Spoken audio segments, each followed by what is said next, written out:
وقل رب زدني علما. الحمد لله نحمده ونستعينه ونستغفره ونؤمن به ونتوكل عليه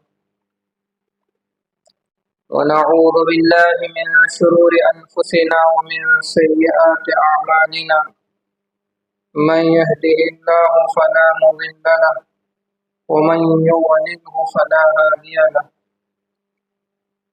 ونشهد أن لا إله إلا الله وحده لا شريك له ونشهد أن سيدنا ومولانا محمدا عبده ورسوله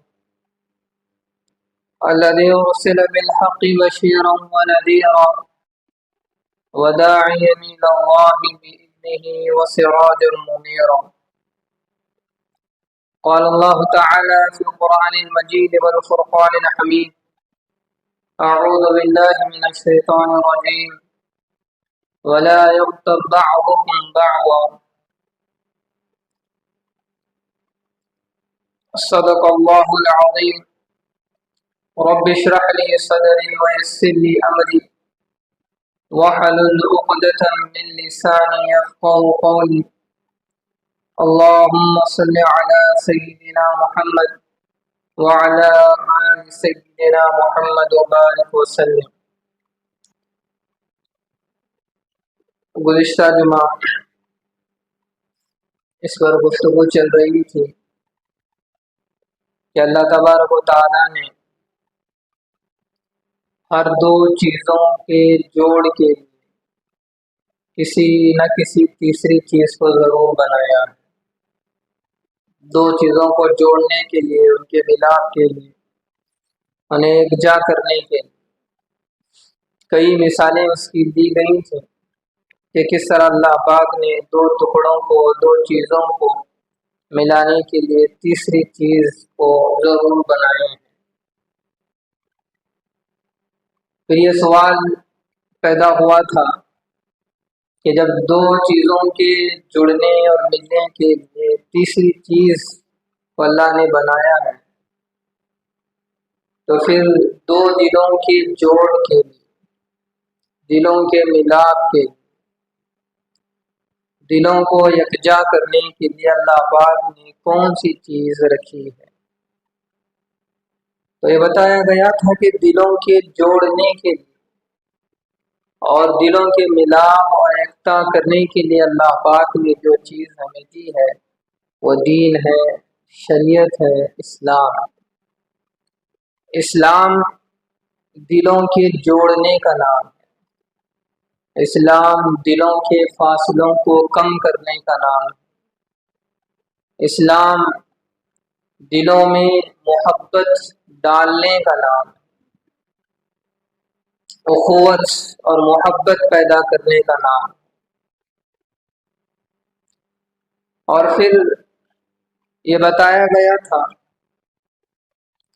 کہ 6 چیزیں ایسی ہیں جو دلوں میں نفرت، عداوت، بغض، حسد اور کینہ جیسی بیماریوں کے پیدا ہونے کا سبب بنتی ہیں. 6 چیزیں جس کی وجہ سے آپسی محبت ختم ہو جاتی ہے، خاندان بکھر جاتا ہے، گھر ٹوٹ جاتے ہیں، رشتے ٹوٹ جاتے ہیں، بھائی چارگی ختم ہو جاتی ہے، انسانیت مٹ جاتی ہے. اور پھر یہ 6 چیزیں وہ ہیں جو بندہ ان 6 چیزوں سے اپنے آپ کو بچاتا ہے، محفوظ رکھتا ہے تو پھر وہ ایک اچھا انسان اور ایک اچھا مومن بن سکتا ہے. تو گزشتہ جمعہ ان 6 چیزوں میں سے سب سے پہلی چیز بتائی گئی تھی کہ جو دلوں میں نفرت پیدا کرنے کا سبب بنتی ہے، عداوت پیدا کرنے کا سبب بنتی ہے، انتشار اور جھگڑے پیدا کرنے کا سبب بنتی ہے، وہ سب سے پہلی چیز لاپرواہی. لاپرواہی، احساس ذمہ داری کا نہ ہونا، بے پرواہ ہونا.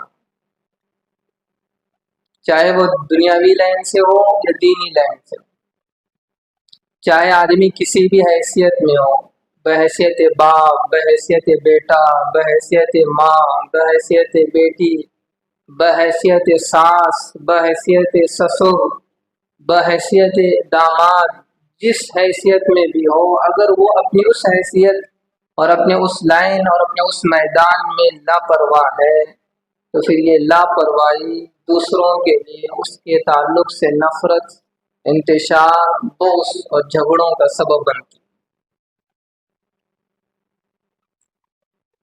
اور اسی طرح چاہے وہ دین کا معاملہ ہو، دین کے معاملے میں آدمی اگر لاپرواہ ہے، دین سے دور ہے، اللہ کے احکامات سے دور ہے، تو پھر یہ لاپرواہی اللہ کی ناراضگی کا سبب بنتی ہے۔ تو پہلی چیز جو نفرتوں، عداوتوں اور انتشار اور جھگڑے کا سبب بنتی ہے، لاپرواہی، اور اللہ کی ناراضگی کا سبب بنتی ہے۔ تو اس سے انسان کو بچنا چاہیے، سب سے پہلی چیز۔ دوسری چیز جو نفرتوں کا سبب بنتی، جھگڑوں کا سبب بنتی، انتشار کا سبب بنتی، وہ غیبت ہے۔ غیبت یہ نفرتوں کا سبب ہے، دشمنیوں کا سبب، آپسی انتشار کا سبب۔ غیبت کس کو کہتے ہیں؟ کسی آدمی کے پیٹھ کے پیچھے کوئی ایسی بات کہہ دینا کہ اگر اس شخص کو معلوم ہو جائے تو اس کو بری لگے، اس کو کہتے ہیں غیبت۔ اب دیکھیں یہ غیبت ہمارے یہاں کتنا عام ہے کہ ہم بیٹھے بٹھائے کتنے لوگوں کی پیٹھ کے پیچھے کیا کیا کچھ کہتے ہیں۔ کسی کے پیٹھ کے پیچھے ایسی باتیں کہنا، اس کی برائی، اس کے عیوب، اس کے نقائص، اس کی کمیوں کو اچھالنا، اگر یہ چیز اس کے سامنے بیان کی جاتی تو پھر اس کا دل ٹوٹ جاتا، اس کو اچھا معلوم نہیں ہوتا، تو پھر اس کو غیبت کہتے ہیں، اور یہ غیبت گناہ کبیرہ ہے، گناہ کبیرہ۔ قرآن مجید میں اللہ تعالیٰ نے ارشاد فرمایا وَلَا يَغْتَبْ بَعْضُكُمْ بَعْضًا، لیکن کتنا یہ عمل اللہ کو ناپسندیدہ ہے کہ اللہ نے فرمایا کہ تم آپس میں ایک دوسرے کی غیبت نہ کرو، ایک دوسرے کی برائی بیان نہ کرو، ایک دوسرے کی کمیوں کو نہ اچھالو، اس کے نقائص کو نہ دیکھو۔ غیبت نبی علیہ السلام ارشاد فرماتے ہیں الغیبت اشد من الزنا، غیبت اتنی بری چیز ہے، نبی علیہ السلام فرماتے ہیں کہ غیبت زنا سے بھی بری چیز ہے۔ لیکن آدمی زنا سے تو بچتا ہے، ہر آدمی زنا سے بچتا ہے اور اس کو برا سمجھتا ہے، لیکن نبی علیہ السلام فرما رہے ہیں کہ غیبت زنا سے بھی بری چیز ہے۔ کسی کے پیٹھ کے پیچھے اس کی برائی بیان کرنا، اس کی کمیوں کو اچھالنا، اس کے عیوب کو اچھالنا، یہ زنا سے بھی خطرناک چیز ہے۔ اور ہمارے ماحول میں، معاشرے میں غیبت کو کوئی برا سمجھتا ہی نہیں، پیٹھ پیچھے برائی کرنے کو برائی سمجھی جاتی نہیں، بلکہ بیٹھ کر ہمارا جو مشغلہ ہوتا ہے وہ بس یہی ہوتا ہے کہ ہم ایک دوسرے کی برائی بیان کر رہے ہوتے ہیں، ایک دوسرے کی کمیوں کو اچھال رہے ہوتے ہیں، جبکہ نبی علیہ السلام فرما رہے ہیں کہ یہ عمل زنا سے بھی بدترین ہے، الغیبت اشد من الزنا۔ جہاں 2-3 آدمی بیٹھے ہوں یا 2-4 آدمی بیٹھے ہوں، یا دوستوں کی محفل سجی ہو، یا پھر رشتہ دار ہوں، یا آپس میں ہم بیٹھے ہوں، تو پھر باتوں باتوں میں کسی تیسرے آدمی کا تذکرہ چھڑ جاتا ہے، تو پھر اب وہ تیسرے آدمی کا تذکرہ بغیر اس کی غیبت کی، برائی کی، کمیوں کے ختم نہیں ہوتا۔ اب دیکھیں غیبت کرنے والا بھی گنہگار اور غیبت سننے والا بھی گنہگار، وہ اتنا ہی مجرم ہے جتنا غیبت کرنے والا ہے۔ کوئی آدمی بیٹھ کر کسی کی برائی بیان کر رہا ہے اور کوئی دوسرا بندہ بس اس کو سن رہا ہے، تو سننے والا بھی گنہگار اور غیبت کرنے والا بھی گنہگار۔ غیبت برائی یہ زندوں کی بھی ہوتی ہے، بلکہ ہمارے یہاں غیبت تو اتنی عام ہے کہ زندے تو زندے جو لوگ دنیا سے فوت ہو چکے ہیں، مر چکے ہیں، لوگ ان کی بھی غیبتیں کرتے ہیں۔ جو اس دنیا سے بس رخصت ہو چکا ہے لیکن اس کی بھی برائیاں لوگ بیان کرتے ہیں کہ فلاں وہ آدمی ایسے تھے ویسے تھے، اور اس کی برائیوں کی ایک فہرست لوگوں کے سامنے ذکر کرتے ہیں۔ جبکہ شریعت ہمیں کیا کہتی ہے؟ نبی علیہ السلام ہمیں کیا کہتے ہیں؟ اذکروا محاسن موتاکم، کہ تم اپنے مردوں کی خوبیاں بیان کرو۔ جو لوگ اس دنیا سے رخصت ہو چکے ہیں اب ان کی خوبیاں بیان کرو کہ فلاں آدمی ایسے تھے، وہ نمازی تھے، سچے تھے، وعدہ پورا کرنے والے تھے، ان کی خوبیوں کا تذکرہ کرو۔ اور آج ہمارا حال یہ ہے کہ غیبت ہم زندوں کی کرتے ہی ہیں، ساتھ میں جو لوگ فوت شدہ ہیں ان کی بھی غیبت شروع ہوتی ہے۔ فرد کی غیبت ہوتی ہے، جماعت کی غیبت، کمیٹی کی غیبت، کسی اسکول ادارے کی غیبت، کسی یونیورسٹی کی غیبت، مدرسہ خانقاہ اللہ والوں کی غیبت، کہ ان کی برائیوں کو ذکر کرنا، ان کی کمیوں کو اچھالنا، ان کے عیوب کو لوگوں کے سامنے ظاہر کرنا، یہی تو غیبت ہے۔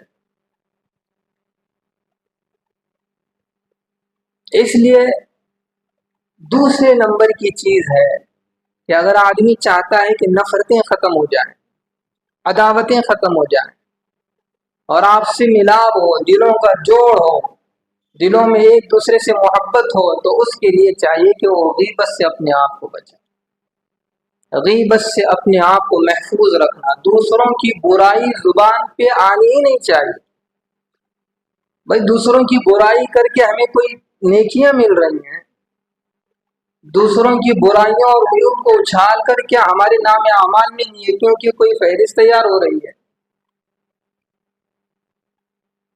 دنیا میں جو سب سے آسان کام ہم سمجھتے ہیں وہ یہ کہ بس کس پر تبصرہ کریں، کمنٹس کریں، کسی کی زندگی پر، کسی کے کاروبار پر، کسی کے خاندان پر، کسی کے گھر پر، بس یہ کہ فلاں وہ ہے، فلاں ایسے ہیں، فلاں وہ ہے، فلاں ادارہ ویسا ہے، بس برائیوں کا ایک سلسلہ۔ ہم یہ سمجھتے ہیں کہ یہ سب سے آسان کام، سب سے آسان کہ بس تبصرہ کریں، کسی پر کمنٹس کرتے رہیں۔ قیامت میں پتہ چلے گا کہ جس چیز کو ہم سب سے آسان سمجھ رہے تھے کہ ہم نے اپنے سر پر کتنا بڑا بوجھ ڈال کر میدان محشر میں آئے، یہ اتنا بڑا بوجھ ہے کہ اگر ہم نے اس کو دنیا ہی میں ہلکا نہ کیا تو پھر اس بوجھ کو قیامت میں ہم اٹھا نہیں سکیں۔ اب تو تبصرہ کرنے پر بہت مزہ آتا ہے، لوگوں کو کمنٹس کرنے پر بہت مزہ آتا ہے۔ اللہ پوچھ لیں کہ بتاؤ کہ فلاں موقع پر فلاں آدمی کو تم نے بے ایمان کہا تھا، کیا وجہ تھی؟ کیا جواب دیں؟ فلاں موقع پر فلاں آدمی کو تم نے بے وقوف کہا تھا، کیا وجہ تھی؟ فلاں موقع پر فلاں آدمی کو تم نے ذلیل کیا تھا یا اس کے پیٹھ پیچھے برائی کی تھی، کیا وجہ تھی؟ کیا ہم اللہ کے سامنے صفائی دے سکیں گے؟ کیا ہم اللہ کے سامنے اس کا جواب دے سکیں گے؟ تو غیبت یہ بہت بڑا برا عمل ہے، اتنا بڑا برا عمل ہے کہ دیکھیں کوئی آدمی کسی کی غیبت کرے، کسی کی برائی بیان کرے پیٹھ پیچھے،